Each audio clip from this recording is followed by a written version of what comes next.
Hello दोस्तों, स्वागत है हमारे यूट्यूब चैनल लर्न समथिंग। मैं सूरज और आज की इस वीडियो में हम देखने हैं नया चैप्टर जो है हमारा चैप्टर नंबर 2 जिसका नाम है डिस्पर्शन। तो चलिए आइए देखते हैं।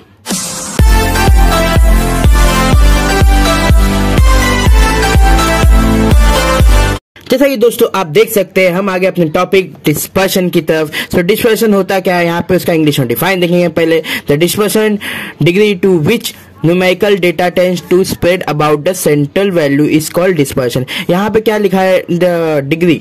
यहाँ पे डिग्री का मतलब होता है वैल्यू, समझ लीजिए। यहाँ पे जो क्या है, एक न्यूमेरिकल डेटा है। न्यूमेरिकल डेटा मतलब कोई 1 2 3 4 5 ऐसे कोई भी एक डेटा जो क्या टेंस करती है, स्प्रेड होती है अबाउट किससे, सेंट्रल वैल्यू से, उसको हम कहते हैं डिस्पर्सन। समझ लीजिए यहाँ पे एक 17 एक नंबर है, 17 के आजू बाजू यहाँ पे 19 ले लीजिए, यहाँ पे 21 ले लीजिए। तो ये क्या है, ये एक डेटा है और ये अपना सेंट्रल वैल्यू समझ लीजिए इनके बीच में। सो ये सेंट्रल वैल्यू के आजू बाजू में जो डेटा है ये 17 से कितना दूर है, सो ये क्या है, डिस्पर्स है, दूर है। तो इसको हम लोग उसी को हम लोग क्या कहते हैं, डिस्पर्शन कहते हैं। अब दोस्तों डिस्पर्शन तो हो गया। जैसे हमारा डिस्पर्शन हो गया, इसका हमारे पास इसका क्या है, 2 टाइप है। कौन से 2 टाइप है, पहला है एब्सोल्यूट, दूसरा है रिलेटिव। अब एब्सोल्यूट होता क्या है, एब्सोल्यूट क्या होता है, जिसमें हमें डेटा को ना सिंगल ग्रुप में खाली मेजर करना है, तो मतलब कुछ कैलकुलेट करके निकालना होता है। और रिलेटिव जब भी आ गया तो उसमें क्या होता है, हमारा डेटा का कंपैरिजन हो जाता है। तो चलिए आइए इसके अंदर भी और इसके कुछ सब टाइप्स है वो देखते हैं। सो पहला क्या है, यहाँ पे एब्सोल्यूट का हमारा पूरा नाम है एब्सोल्यूट मेजर ऑफ डिस्पर्शन। और इसका कितने टाइप है, टोटल 4 टाइप्स है। पहला हमारा रेंज है, दूसरा हमारा क्वार्टाइल डेविएशन, तीसरा हमारा मीन डेविएशन और चौथा हमारा स्टैंडर्ड डेविएशन। ठीक यही नाम है दोस्तों, बस कोएफिशिएंट ऑफ लगा के है। वो किसके टाइप हो गए, हमारे रिलेटिव के टाइप हो गए। सो यहाँ पे हमारे रिलेटिव का पूरा नाम क्या है, रिलेटिव मेजरमेंट ऑफ डिस्पर्शन। अब जैसा मैंने आपको बोला सिर्फ कोएफिशिएंट लगाया, तो देखिए कोएफिशिएंट ऑफ रेंज पहले वाले की जैसी है, बस नाम थोड़ा सा यहाँ पे कोएफिशिएंट लग गया है, बस लास्ट वाला थोड़ा हमारा अलग है। तो दूसरा देखते हैं कोएफिशिएंट ऑफ क्वार्टाइल डेविएशन। यहाँ पे कोई क्वार्टाइल डेविएशन था, यहाँ पे कोएफिशिएंट ऑफ क्वार्टाइल डेविएशन। तीसरा क्या है, हमारे कोएफिशिएंट ऑफ मीन डेविएशन। यहाँ पे खाली मीन डेविएशन था, यहाँ पे कोएफिशिएंट। अब यहाँ पे क्या है, स्टैंडर्ड डेविएशन, बट वहां पे क्या चेंजेस है, वहां पे हमारे कोएफिशिएंट ऑफ वेरिएशन है, बस यही एक चेंजेस है। अब हमारा क्या है, यहाँ पे 2 रिमार्क दिया हुआ है। रिमार्क क्या है हमारा, high dispersion means high variation but low reliability. मतलब क्या है ना, ज्यादा डिस्पर्शन होगा तो ज्यादा वेरिएशन होगा, मतलब बहुत सारी वैरायटी दिखने में। जैसे मैंने आपको पहली बात है 17 है, 19 है और यहाँ पे 21 है। ये क्या है, दूर नंबर है, अभी तो कम दूर है, फिर भी यहाँ पे रिलायबिलिटी मतलब जो भी वैल्यू मिलेगा हमारा सही नहीं मिलेगा। बट यहाँ पे सेकंड वाला पॉइंट क्या बोलता है, जहाँ पे लो डिस्पर्शन होगा, जैसे समझ लीजिए यहाँ पे 21, 22 और 23। अब ये कितने एकदम नजदीक है, इन लोगों के बीच में दूरी नहीं है। तो यहाँ पे क्या होगा, लो वेरिएशन होगा, मतलब ज्यादा वैरायटी आपको देखने को नहीं मिला। बट क्या होगा ना, ये हाई रिलायबिलिटी मतलब एक सही वैल्यू आपको मिलेगा। नाउ चलते हैं हमारे रेंज, जो कि हमारा पहला टाइप है किसका, एब्सोल्यूट का।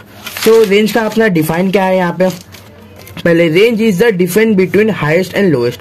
मतलब हाईएस्ट और लोएस्ट के बीच का जो डिफरेंस होता है उसको हम रेंज कहते हैं। जैसे मैंने यहाँ पे 0 to 15 लिखा हुआ है, ये एक स्केल का हमारा मेजरमेंट है। अगर आप छोटी वाली स्केल यूज किए होंगे तो वहाँ पे 0 to 15 तक का नंबर होता है, और इनका डिफरेंस भी निकाले तो 15 नहीं आएगा। सो वो क्या है, हमारा एक रेंज है। रेंज मतलब कहीं मतलब छोटे एक पार्ट से लेकर दूसरे पार्ट तक का दिया हो, इससे ज्यादा कोई वैल्यू नहीं होगा उसमें। फिर इसके बाद से रेंज को हम लोग डिनोट कैसे करते हैं, तो रेंज को हम लोग डिनोट आई से कहते हैं। इसका फॉर्मूला क्या होता है, तो I is equal to H minus L. H क्या है हमारा हायर वैल्यू और एल क्या है हमारा लोवेस्ट वैल्यू। जैसे कि एल 0 हमारा लोवेस्ट है और एच हमारे यहाँ पे क्या है 15 है। फिर इसके बाद से इसको अगर आपको कोई अगर एच एल ना पढ़ाए कॉलेज स्कूल में, तो आपको मैक्सिमम मिनिमम पढ़ा सकते हैं। मैक्सिमम मिनिमम ना पढ़ाए तो L2 माइनस L1 पढ़ा सकते हैं। आप टेंशन मत लीजिएगा, सब सेम है। फिर इसके बाद से हमारा जैसे सेम नाम है, आप देख सकते हैं यहाँ पे, बस यहाँ पे कोएफिशिएंट ऑफ रेंज लगाया हुआ है रिलेटिव वाले में। सो उसका भी एक फॉर्मूला इसके साथ ही निकाला है, क्या है, coefficient of range is equal to H minus L divide by H plus L. So ये हमारा क्या है, कोएफिशिएंट ऑफ रेंज है। फिर उसके बाद से हमारा ये प्रॉब्लम नंबर 1 है। क्या है प्रॉब्लम नंबर 1, और दोस्तों ये प्रॉब्लम नंबर 1 हमारा वैसी है जो पहले हमारा डेटा था, जैसे रॉ डेटा, फिर इसका से डिस्क्रीट एंड कंटिन्यूस, जैसे हम लोग ने पहले किया था चैप्टर 1 में। अगर आपने मेरा वीडियो देखा है तो आपको ये समझेगा, नहीं देखा है तो आपको नहीं समझेगा, तो पहले मेरा वो सब वीडियो देखिए फिर जाके ये सब वीडियो देखिएगा। तो यहाँ पे क्या लिखा है, find the range and coefficient of coefficient of range for the following data. अभी हमारे पास जो डेटा दिया है वो कौन सा डेटा है, रॉ डेटा है। कैसे मैंने पहचाना, क्योंकि यहाँ पे टेबल में डेटा नहीं दिया हुआ है, यहाँ पे डेटा एक सिंगल जीरो ऐसे लगा के दिया हुआ है, कॉमा लगा के।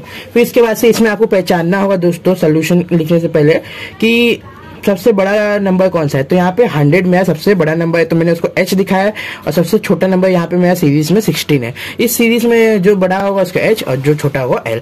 फिर मैंने यहाँ पे आपको लिख के भी दिखा दिया, h is equal to 100, l is equal to 60, वो भी किसमें, सोल्यूशन में। फिर उसके बाद से r मतलब क्या है, अपना रेंज, जिसको हम लोग r से डिनोट करते हैं। h माइनस l, 100 में से 60 गया तो डायरेक्टली 40। अब क्या निकालना था हमें, दूसरा वाला, तो यहाँ पे हमारा दूसरा क्या हो रहा था, कोएफिशिएंट ऑफ रेंज। तो कोएफिशिएंट ऑफ रेंज का formula h minus l divide by h plus l। सो मैंने h माइनस एल पहले क्या था, तो मैंने डायरेक्टली यहाँ 40 लिख दिया। h प्लस एल हमारा डायरेक्टली ऐड कर लीजिए तो 160 हो जाएगा, 41 जा 40 और 46 जा, सो डायरेक्टली 1/4 आएगा, और 1/4 मतलब 1 डिवाइड बाय 4 करेंगे तो 0.25 आएगा। ये था मेरा आंसर। अब रेंज का यहाँ पे हमारे पास एक रिमार्क है। क्या रिमार्क है कि range will never apply on group data that is discrete और कंटिन्यूस। अब आपको मैंने थोड़ी देर पहले ही बताया कि हम लोग यहाँ पे बात करने वाले raw data, discrete and continuous, but हमारे पास डिस्क्रीट नहीं करना है इसमें और कंटिन्यूस नहीं करना है। मतलब आपको कितना छोटा हो गया, खाली रॉ डेटा पे आएगा रेंज का क्वेश्चन। फिलहाल के लिए क्यों आएगा ऐसा, उसका कारण ये है दोस्तों कि यहाँ पे हम लोग खाली एक्स पे काम करना है। सो यहाँ पे इसमें फ्रीक्वेंसी भी ऐड होता है, किसमें, डिस्क्रीट और ग्रुप में। सो हम लोग जब फ्रीक्वेंसी यूज नहीं करना है तो हम लोग को ये फॉर्मूला में हमेशा फ्रीक्वेंसी आता है। सो कैसे अप्लाई होगा, अप्लाई नहीं होगा, जिसकी जरूरत ही नहीं है उसमें वो लगने वाला है। सो इसलिए हम लोग ये नहीं करेंगे। अब प्रॉब्लम नंबर 2 देखते हैं। प्रॉब्लम नंबर 2 क्या है हमारा, the student of group A and B obtained following mark in a test of maths.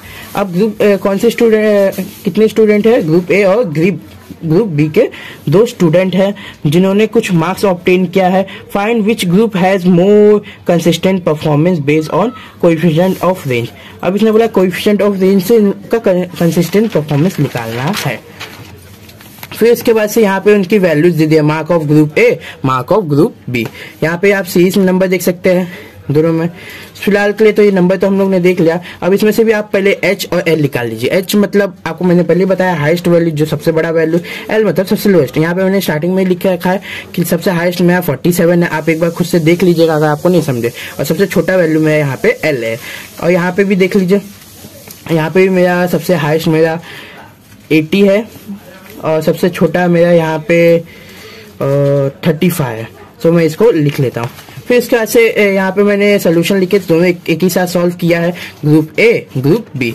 h का वैल्यू जो लिखा था 47 और l का 35, यहाँ पे भी h का वैल्यू 80, यहाँ पे l का वैल्यू 35। कोएफिशिएंट ऑफ रेंज क्या है, क्योंकि हम लोग को डायरेक्टली यही निकालना है और कुछ निकालना नहीं है, इसमें रेंज का जिक्र किया नहीं है। देखिए कोएफिशिएंट ऑफ रेंज निकालना है, वो भी किसका, हम लोग कंसिस्टेंट परफॉर्मेंस का।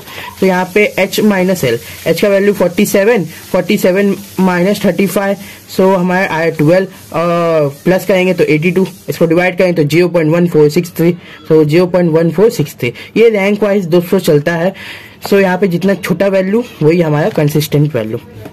और कंसिस्टेंस का मतलब ही होता है, बहुत सारे लोग ने किया होगा कंसिस्टेंसी वाला, तो वहाँ पे 0, सो यहाँ पे 0 के जितने नजदीक, 0 ज्यादा नजदीक कौन सा है, 0.1463। सो ये हमारा कंसिस्टेंट वैल्यू हो सकता है। लेकिन आगे देखते हैं पहले इसका कोएफिशिएंट ऑफ रेंज। सो यहाँ पे h minus L, h plus L, h का वैल्यू क्या है 80, l का 35, इसको ऐड करेंगे और सब्ट्रैक्ट तो हमारा 45 और 115 आएगा, डिवाइड करेंगे तो डायरेक्टली हमारा क्या आएगा 0.3913। अब इन दोनों में सबसे छोटा वैल्यू कौन सा है, तो ये वाला वैल्यू हमारे दोस्तों। तो हम लोग लिखेंगे therefore coefficient of range of mark of group A is less than group B. ये क्या है, group A less than B से है। फिर इसके बाद से therefore group A has more consistent performance. So group A का क्या होगा, मोर कंसिस्टेंट परफॉर्मेंस होगा। नाउ चलते हैं हमारे दूसरे टाइप की ओर, जो है हमारा क्वार्टाइल डेविएशन। अब ये करेंगे तो हम लोग इसके साथ एक और करेंगे, कोएफिशिएंट ऑफ क्वार्टाइल डेविएशन। तो चलिए आइए ये भी देख लेते हैं।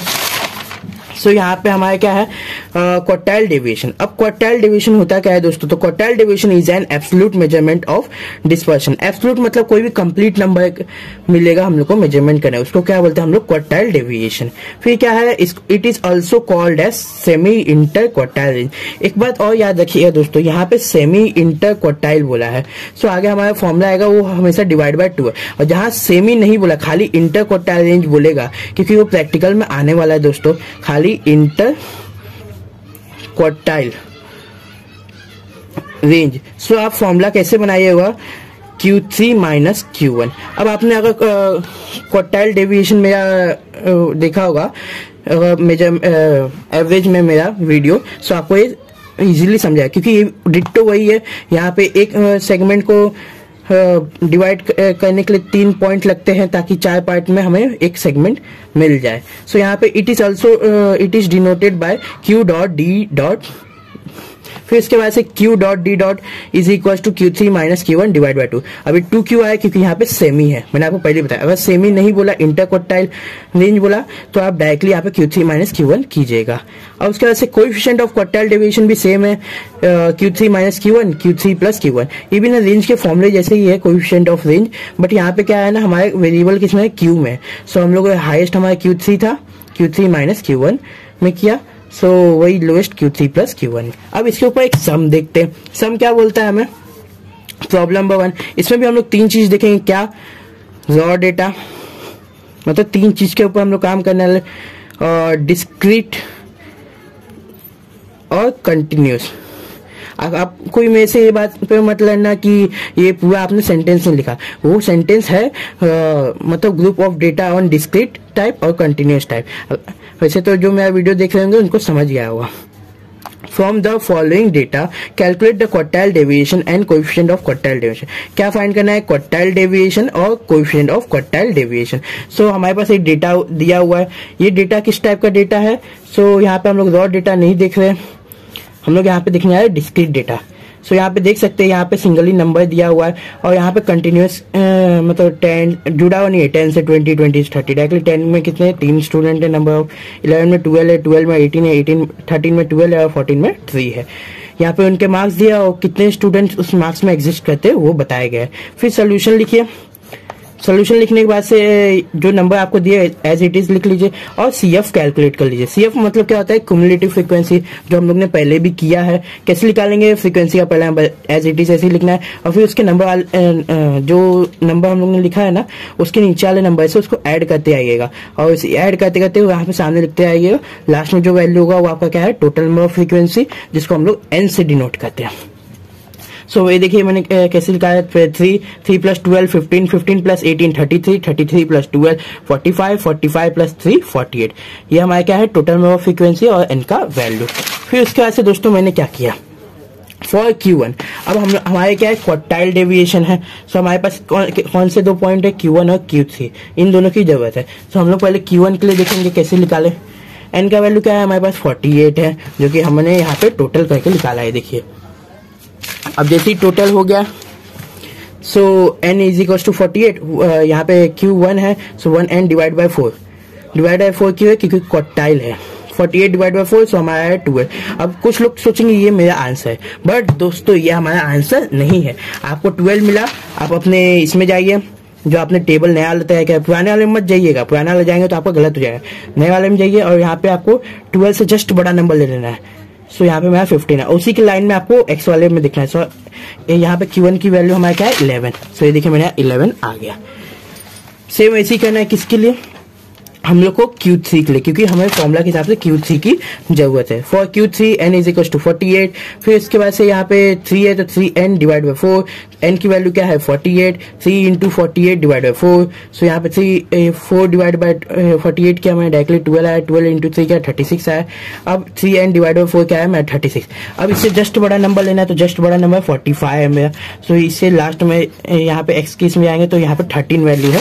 सो मेरा Q3 का वैल्यू क्या है, 13 आ गया।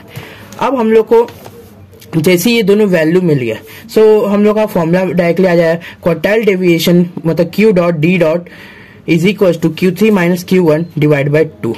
सो Q3 की वैल्यू 13 है और Q1 की वैल्यू 11 है, तो 13 में से 11 गया तो बचेगा 2, और 2 डिवाइड 2 1। क्वार्टाइल डेविएशन की वैल्यू क्या है, मेरा 1 है। अब कोएफिशिएंट ऑफ क्वार्टाइल डेविएशन की वैल्यू निकालिए।